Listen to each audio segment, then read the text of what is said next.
Hey, so tonight we're going to be doing a 5-way blind tasting of Jim Beam product. You have an 80 proof Basil Hayden, and it's considered by a lot of people to be very smooth and easy drinking. For me, it's not very flavorful. It's watered down to 80 proof. It just doesn't do a lot for me. You've got Old Grandad 114. This is, in my opinion, the best Old Grandad offering.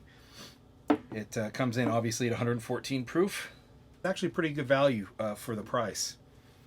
I picked of my Knob Creek options. I picked the Knob Creek 12 year, and I do have the Knob Creek 15 year, Knob Creek Quarter Oak, and then 2 Knob Creek Ryes.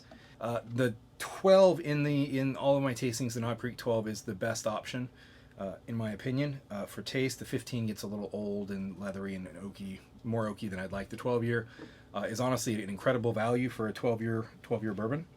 I picked the Baker's 7. This is actually a very, very good bourbon. I've loved this bourbon. I've had it several times. Did a review on it not too long ago. It's good. And then I went with the Baker's 2020-02. I had other options of Baker's, but I haven't opened them yet, so this is the only Baker's I've had. So we'll see how it goes. We can always do this later and mix it up because Jim Beam has a lot of options. But if you have been drinking standard Jim Beam and you want to expand out options, it might give you some ideas. So let's get started. So I've already labeled the bottom of the glasses with BH for Basil Hayden, OG for the Old Grandad, Knob Creek 12, I just did KC. And then for Baker's, I did Bake. And then for Booker's, I did Book. So here are the options we have. So like I said, they're already poured, they're already labeled. So I'm going to put them behind the camera. Then we're going to mix them up. And then we're just going to blind taste them all, smell them, kind of get used to them, get familiar. And then we're going to rank them and see how they come out. Once again, if you've ever seen me do it this way, this works because the whole keep track of which is which is not something I'm capable of doing. And so I'm just going to start moving them around. This is a game for you guys to follow along and see if you can remember, because I cannot. And in the end, I'm going to put the titles on the screen for you to follow along. So if this isn't a game that you enjoy, it's okay. No clue. I'm thoroughly confused. So let's get started. If Basil Hayden wins, I'm not going to say I'm going to quit YouTube, but I'm not saying I'm going to quit YouTube. I'm getting a peanut, caramel, a little bit of an oak, some proof. So I'm not thinking this is the Basil Hayden, it's just the proof's high. It's a sweeter one. Get some honey, some clove. It's a pretty mild. This one I'm getting a little bit richer sweetness. Hint of cinnamon, a little bit of spice. Vanilla. Not getting much nose on this one at all. Not much proof. It's not really much there. Getting a little alcohol. Some vanilla, but a little bit of a kind of a fruity potpourri. Just a hint. Got some nut on that one. On that sniff, I got a little bit of peanut smell. Maybe cashewy, kind of a buttery nut. Okay, so let's get started. Yeah, this is a really kind of a lot nuttier, chocolatey. Yeah, you get that initial alcohol heat into some nut, into there's chocolate in that nut. It's like chocolate covered peanuts. Then it goes into kind of a caramel sweetness, and then it kicks into a little bit of a spicy finish, and it's got a good finish.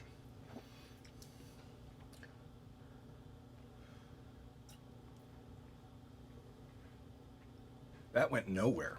Kind of a little bit of a grainy, grassy rye, just ever so subtle.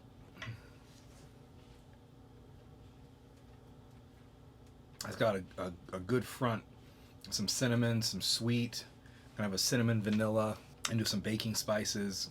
I don't know what that is. Some oak, that might have some age to it. I'm getting a lot of oakiness and some leather. All right. The nothing one, I still get almost nothing. The slightest hint of a little honey. It's easy to drink. Some baking spices up front. Just a real, not hard though, just the slightest tint of it. Goes into a little bit of a honey sweetness and then a spicy. The finish is growing. Hold on, I don't know. It's not super short. It's just that it's not strong. A lot of times with some of the stronger, like when I did the 120 proof challenge the other day, the finish on some of these 125, 129, 132 proof bourbons, the finish is intense and it lasts. This one lasts, but it's not intense at all. What in the crap is that? So I'm getting some baking spice and cinnamon, a bit of caramel sweetness. Now it's going into like a nut. It's a higher proof for sure. And the finish just keeps going. It's got a nutty, cinnamony quality to it.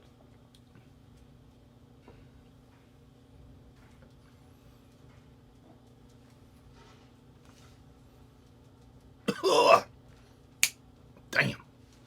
All right, I know what that one is.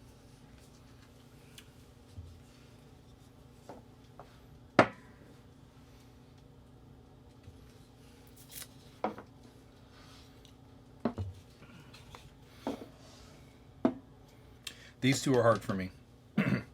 They're just very different and they're both good. This one is younger, nuttier, sweeter. This one tastes older. This has a good age, mellow perfection. You get a lot more of the oakiness, the richness that you would expect from an older bourbon. This isn't as old, and it's still, it's got a high proof. It's got a good sweetness, just a good experience. So I'm just going to say, I'm going to go with this as number 2. And I'll go with this as number 1. And then I'll see if I can predict each. So this, I think, is Booker's.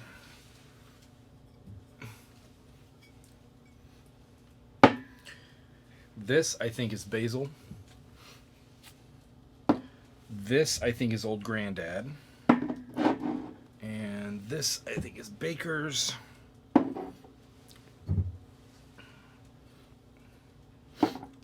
Don't know if I'm right or wrong yet. So let's put these off to the side for a second. So taste-wise, this seemed pretty easy for me to pick out Booker's. This seemed pretty easy to pick out Knob Creek. Booker's because the higher proof and just the nuttiness. Whenever anybody asks me what 2020 02 tastes like a Snickers bar to me. This is the oldest of the bunch here at 12 year, and you can kind of taste it. You get a little bit more of the leathery, the oaky. Is a lot more pronounced. Even almost a hint of tobacco in it, which is kind of a weird thing. But the Baker's, I just really like the taste of, and obviously I've had quite a bit, so I think I picked that one out okay. This one was the lowest proof at the Basil, so I think that was easy. This one I couldn't place, so I just said Grandad because it was the only one left. So that's how I kind of picked it out. So let's see how we did. Basil Hayden. All right. So we did. Basil Hayden came in 5th. This bottle has been drunk a lot because once I realized I didn't like it, I started using it to make old fashions with until I realized that it didn't really make good old fashions either. So, but I haven't actually had Basil Hayden's for probably 6 months. So, more so it was just the lack of flavor, the lack of proof. It's just not a star to me. This is the Baker's. Oh my gosh, I can't believe I got that wrong. Well, this is why we do that, because nobody's perfect. These two were kind of hard for me to place. So I'm thinking this is Old Grandad now. Hopefully I'm not wrong. They have a similar flavor profile to me. They were kind of similar. This was good. This was good. Obviously, they're right next to each other in the placings. So what would be next? This would be next, and it is the Old Grandad. Okay, so I did have them backwards. Well, at least you know I'm not cheating. Then this is the Booker's. And Knob Creek. All right, so here we have it. Number 5, Basil Hayden. Number 4, Baker's, which is surprising to me.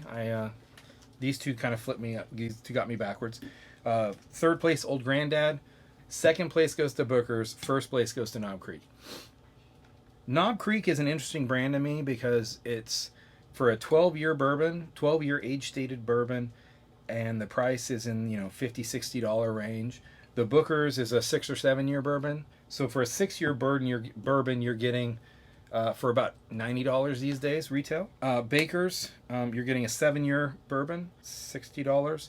Old Grandad, you're getting 114 proof, non-age stated bourbon. I have no idea how old these things are these days, but it came in third place, right? And it's what, a $30 bottle. That's pretty good. $30 bottle for third place. You know, the Basil Hayden's is in, you know, it's actually like 35 or 40, and I think it's totally not worth it. I think you have a lot better options than this. I'm surprised by this one. I've enjoyed Booker's. I think it's overpriced for what it is. At $90 for a 6 year bourbon, I think that's too much. I think they rode the pricing wave out of what I would call reasonable. I'm not sure if I enjoy it $90 worth when there are other bottles in the $60 price range that, like the Old Forester 1910, I enjoy more than Booker's. Old Grandad, I actually opened today, so I have not had, or the Old Grandad 114, I have not had before, so today was the first day I had that, and that did surprisingly well. If you are a Jim Beam fan and you want to try out some of the more expensive offerings they have, or if you're not familiar with Jim Beam and you want to get into it, give Knob Creek 12 a try. I like it better than the 15. I like it better than the 9. To me, it's a sweet spot for bourbon at the 12 year mark. As always, find a bottle you love.